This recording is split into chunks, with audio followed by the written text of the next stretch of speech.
Peoples party के senior रहनुमा कमर जमान कायरा का कहना है कि अदालत ने सियासी जमातों को मुज़ाकरात का मशवरा दिया, लेकिन अदालत पहले अपने घर तो ठीक कर ले।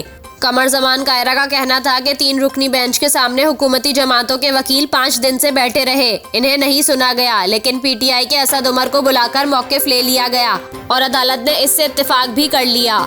कमर जमान कायरा का कहना था कि दौरान समाअत अदालत की जानिब से सियासी जमातों को मुज़ाकरात का मशवरा दिया गया, लेकिन अदालत पहले अपने घर तो ठीक कर ले। इनका कहना था कि अभी तो सेक्रेटरी दिफा ने सुप्रीम कोर्ट को अपनी रिपोर्ट भी नहीं दी कि अदालत ने केस पर बहस खत्म करा दी। इस तरह फैसला तो आ जाएगा, मगर तासुर क्या जाएगा।